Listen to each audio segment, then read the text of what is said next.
Évangile de Jésus-Christ selon saint Marc. Après l'arrestation de Jean le Baptiste, Jésus partit pour la Galilée proclamer l'évangile de Dieu. Il disait: Les temps sont accomplis, le règne de Dieu est tout proche, convertissez-vous et croyez à l'évangile. Passant le long de la mer de Galilée, Jésus vit Simon et André, le frère de Simon, en train de jeter les filets dans la mer, car c'étaient des pêcheurs. Il leur dit: Venez à ma suite, je vous ferai devenir pêcheurs d'hommes. Aussitôt, laissant leurs filets, ils le suivirent. Jésus avança un peu, et il vit Jacques, fils de Zébédée, et son frère Jean, qui étaient dans la barque et réparaient les filets. Aussitôt, Jésus les appela. Alors, laissant dans la barque leur père Zébédée avec ses ouvriers, ils partirent à sa suite. Acclamons la parole de Dieu.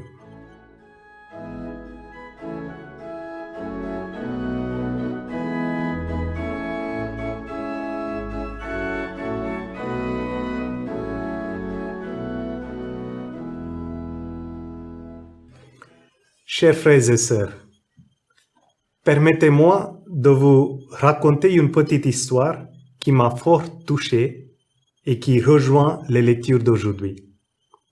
Il s'agit d'un jeune garçon de 18 ans nommé Raju qui est entré à l'école d'ingénieur où je travaillais il y a 3 ans. C'était le début de ses études. Il y avait quelque chose d'étrange que j'ai remarqué en lui. Jour après jour, il passait du temps seul, souvent sur la terrasse de l'internat, profondément plongé dans ses pensées et visiblement préoccupé. Je l'ai appelé pour lui parler. Et il m'a fait confiance. Il songeait souvent à sauter du 3e étage pour se suicider. Raison, il ne voulait pas étudier l'ingénierie. Mais au-delà, il ne se sentait pas accepté par son père, ce qui l'empêchait d'en parler. Et le lendemain, j'ai appelé son père et je lui ai expliqué l'impasse dans laquelle son fils se trouvait. J'ai demandé à Raju aussi qu'il vienne parler à son père. Et à ce moment-là, le père a parlé avec les larmes aux yeux. Il a pris conscience qu'il était dur avec son enfant, ce qui ne permettait pas à Raju de lui parler librement. Ensuite, il a expliqué à quel point il l'aimait et à quel point il voulait qu'il réussisse dans ses études.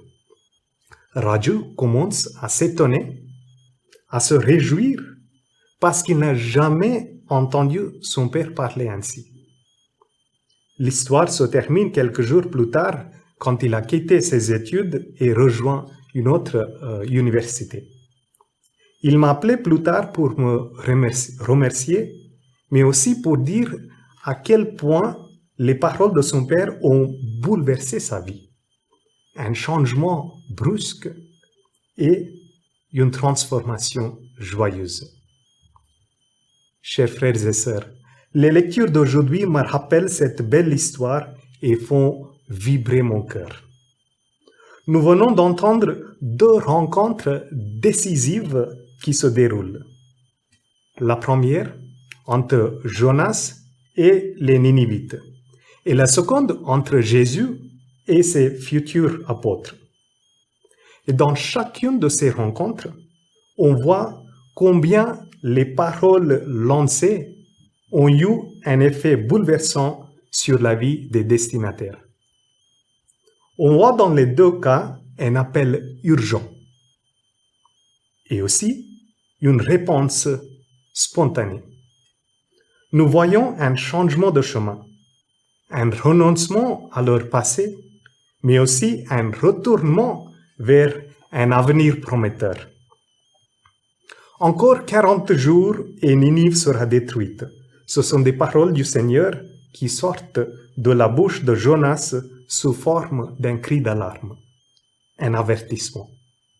Jonas a été conduit par Dieu de manière dramatique depuis la terre d'Israël vers l'immense ville païenne de Ninive pour annoncer le châtiment de Dieu et pour les appeler à la conversion. Évidemment, il avait peur que sa prophétie pèse sur sa vie. Le résultat, quelque chose à quoi il ne s'était pas attendu, les habitants de Ninive, loin de réagir contre lui, l'écoutaient, croyaient en Dieu, se repentaient et se détournaient de leur mauvaise conduite. Quel bouleversement! Quel changement de chemin! Nous voyons ici deux mouvements dans le comportement des Ninivites, croire et se détourner. D'ailleurs, c'est la même prédication de Jésus que nous entendons dans l'évangile d'aujourd'hui. Convertissez-vous et croyez à la bonne nouvelle. Deux leçons peuvent être tirées de cet appel. Premièrement, il s'agit de l'ouverture d'esprit à écouter l'appel de Dieu. Dieu nous parle toujours. Aujourd'hui, ici et maintenant, dans notre vie quotidienne, à travers différentes personnes, des événements ou des signes. Il faut un esprit attentif pour discerner son appel. Et l'appel de Dieu n'est pas dans le vide. Cela touche le cœur de notre conscience. Il suscite un mouvement intérieur. Il incite nos cœurs à rejeter tout ce qui est mal en nous et à embrasser ce qui nous conduit vers Dieu, ce qui nous conduit à mieux aimer notre prochain, ce qui donne sens à notre vie. Et deuxièmement, c'est un appel à découvrir la vraie conversion chrétienne. Il ne s'agit pas seulement de s'abstenir de tel ou tel acte, mais de prendre conscience que nous sommes acceptés par Dieu tels que nous sommes. Il s'agit d'allumer en nous l'étincelle de confiance dans la miséricorde de Dieu, toujours gratuite et sans condition.